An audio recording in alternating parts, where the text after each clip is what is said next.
தோனியோட என்ட்ரியே வந்து மகேந்திர பாகுபலி ஆகினான் அப்படின்னு பாகுபலி படத்துல பிரபாஸோட என்ட்ரி எந்த அளவுக்கு இருந்துச்சோ அதே பிரம்மாண்டம் தோனியோட என்ட்ரிக்கும் நீ ஜெயிக்கணும்னா தோனி ஜெயிக்கணும்னா அப்படின்னு சொல்றாங்க. தோனினா யாரு? அதுவும் அந்த டிஷர்ட்ல இருக்காருல்ல அவர் தான் அப்படின்னு சொன்னாங்க. IPL சீசன் 2025 தொடங்கி ரொம்ப சிறப்பா போயிட்டு இருக்கு. சமீபத்தில் சென்னை சூப்பர் கிங்ஸ்க்கும் மும்பை இந்தியன்ஸ்க்கும் நடந்த மேட்ச்ல சென்னை சூப்பர் கிங்ஸ் அபாரமான வெற்றி பெற்றாங்க. CSK ஃபேன்ஸ்க்குலாம் செம்ம ட்ரீட்னே சொல்லலாம் அந்த மேட்ச். ருத்ராஜ் கெய்க்வாட் அதிகமான ரன்னை ஸ்கோர் பண்ணாரு. விக்னேஷ் புத்தூர் செம்மையா ஆனார். என்னப்பா கேரளா சின்ன பையன் இவ்வளோ விளாடுறான்.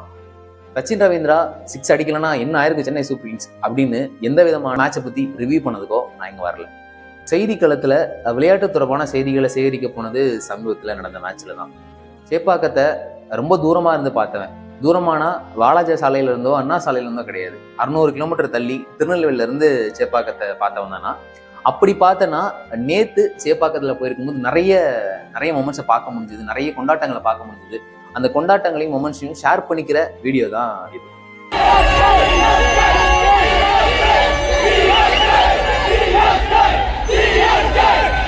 ஊர்ல திருவிழான்னு எடுத்துக்கிட்டிங்கன்னா பெரும்பாலும் கோயில் திருவிழாக்கள் தான் அதிகமாக நடக்கும். ஒரு வருடம் பார்த்த ராட்டமா இருக்கும், பார்த்த கடைகளா இருக்கும், பார்த்த கோயிலா இருக்கும், பார்த்த சாமியா இருக்கும். ஆனா அந்த திருவிழாவுக்காக ஒரு எல்லா ஊர்ல இருந்தும் மக்கள் ஆர்கனைஸ் ஆகிறதா இருக்கட்டும், அந்த திருவிழாவை செலிப்ரேட் பண்றதா இருக்கட்டும், அவ்வளோ ஸ்பெஷலா அந்த ஊர் அதை பார்க்கும். ஒரு சாமி ஆடுறதோ இல்லை சாமி வர்றதையோ பார்க்க அவ்வளோ பேர் சுத்தி நின்று பார்த்துட்டு இருப்பாங்க. அந்த மாதிரி ஒரு திருவிழா மூட்ல தான் IPL மேட்ச் இருந்துச்சு. குறிப்பா சொல்லணும்னா தோனி தரிசனம், தலை தரிசனம் அப்படின்னு சொல்லிக்கிட்டு சுத்தி சேப்பாக்கம் ஸ்டேடியம் சுத்தி தலை தரிசனத்துக்காக வந்திருக்கோம், தலையை பார்க்க வந்திருக்கோம்னு சொன்ன ரசிகர்கள் தான் அதிகமா இருந்தாங்க. தோனியோட என்ட்ரியே வந்து மகேந்திர பாகுபலி ஆகினான் அப்படின்னு பாகுபலி படத்துல பிரபாஸோட என்ட்ரி எந்த அளவுக்கு இருந்துச்சோ அதே பிரம்மாண்டம் தோனியோட என்ட்ரிக்கும். சரியா ஒரு 2 மணிக்கு அண்ணா சாலை கிட்ட போறேன். அண்ணா சாலையில இருந்து வாலாஜா சாலை வரைக்கும் சாலையில 2 புறங்களும் சரி CSKவோட கேப்பு, CSKவோட டிஷர்ட்டு, CSKவோட விசில், CSKவோட கொடின்னு CSK மஞ்சள் நிறைஞ்சதாவே அண்ணா சாலையும் வாலாஜா சாலையும் இருந்துச்சு. ஒவ்வொரு கடைக்கிட்டையும் ஒவ்வொரு காரு நின்று CSK டிஷர்ட்டை வாங்கிட்டு போனாங்க. எல்லா கடைகள்லையுமே அவங்களுடைய குழந்தைங்களை வச்சு வியாபாரம் பண்றதையும் பார்க்க முடிஞ்சது. எல்லா சின்ன சின்ன பசங்க கொடியை பிடிச்சிக்கிட்டு டிஷர்ட்டை கையில வச்சுக்கிட்டு அண்ணா வாங்கிக்கிறீங்களா, அக்கா வாங்கிக்கிறீங்களா அப்படின்னு சொன்ன விதமா இருக்கட்டும், அவங்க வியாபாரம் செஞ்சது, அவங்க பேரம் பேசின விஷயம் எல்லாமே எல்லாருடைய பார்வையை ஈர்த்துச்சு அப்படின்னு சொல்லலாம். குறிப்பாக நடந்த ஒரு முக்கியமான சம்பவத்தை சொல்லணும். என்னன்னா அங்க பாதுகாப்புல ஈடுபட்ட ஒரு காவலர் ஒருத்தர் ஒரு குழந்தைகிட்ட விசில் வாங்குறாரு. அதை பார்த்து மற்ற குழந்தைங்களும் அந்த காவலர்கிட்ட வந்து விசில் வாங்க சொல்றாங்க. அவரும் அதை தட்டாம எல்லா குழந்தைங்கள்ட்டையும் விசில் வாங்கி வச்சுக்கிறாரு. வந்த குழந்தைங்க சில பேர் அந்த மைதானத்துக்கு வெளியே நின்றுட்டு இருந்தாங்க. அவங்க கிட்ட போய் கேட்குறோம், ஏங்க வந்திருக்கீங்க அப்படிங்கும்போது எங்க அப்பா அம்மா கடை போட்டிருக்காங்க, நாங்கள் எங்க அப்பா அம்மா கூட வந்திருக்கோம் அப்படின்னு சொல்லும்போது, நீ யார் ஜெயிப்பா? CSK ஜெயிக்கணும்னா தோனி ஜெயிக்கணும்னா அப்படின்னு சொல்றாங்க. தோனினா யாரு? அதுவும் அந்த டிஷர்ட்ல இருக்காருல்ல அவர் தான் அப்படின்னு சொல்லியிருந்தாங்க. நீங்களே பாருங்க அந்த காட்சி.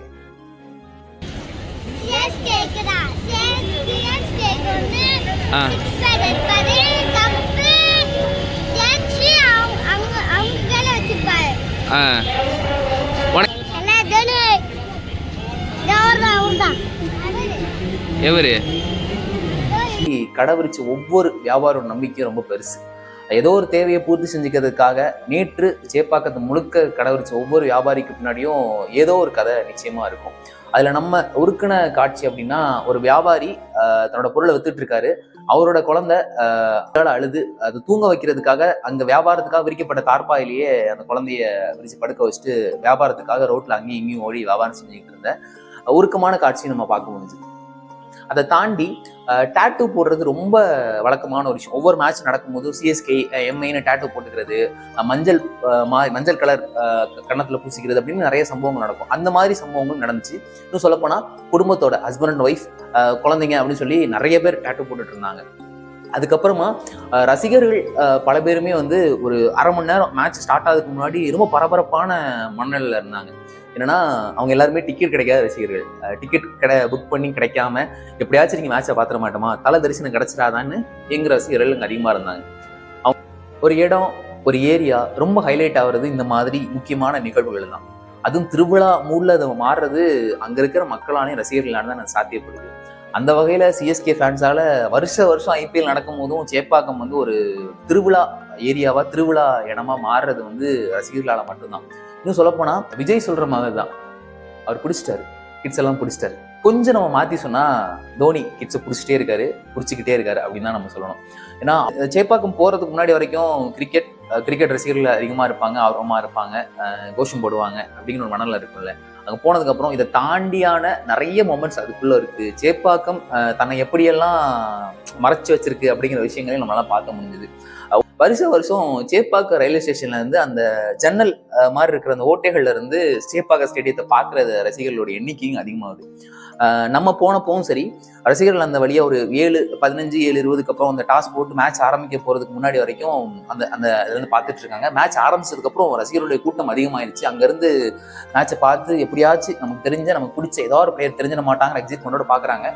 போலீஸும் அவங்கள வந்து விளக்குறாங்க, இல்ல நீங்க போங்க, தயவுசெய்து பார்க்காதீங்க, கூட்டம் ஏற்படுத்தாதீங்கன்னு சொன்னா கூட அந்த கிரேஸ் இருக்குல்ல, கிரிக்கெட் மேல, தன்னுடைய டீம் மேல, தன்னுடைய பிடிச்ச ஆஸ்தான பிளேயர் மேல இருக்கிற கிரேஸ் வந்து என்ன இப்படிலாம் இருக்குமா அப்படிங்கிற மாதிரி ஒரு ஆச்சரியப்பட வச்ச மொமெண்ட்ஸ் வந்து ரொம்ப ரொம்ப அதிகம் சென்னையில. வீட்டுக்கு வந்ததுக்கு அப்புறமும் நம்ம காதுல ஒழிச்சிட்டு இருந்தது சிஎஸ்கே தல தரிசனம் இந்த மாதிரி வார்த்தைகள்லாம். அந்த வார்த்தைகள்ல இருந்து நம்ம வெளியே வர்றதுக்கே ரொம்ப டைம் எடுத்துக்கிச்சு அப்படின்னு சொல்லலாம். இவ்வளவு வெறித்தனமான ரசிகர்கள், இவ்வளவு ஆர்வமான ரசிகர்கள், இவ்வளவு அன்பை கொட்டும் ரசிகர்கள் வந்து சிஎஸ்கேக்கும் தோனிக்கும் கிடைச்சது வந்து ரொம்ப பெரிய விஷயம் அப்படின்னு தான் பாக்குறோம். எல்லாரும்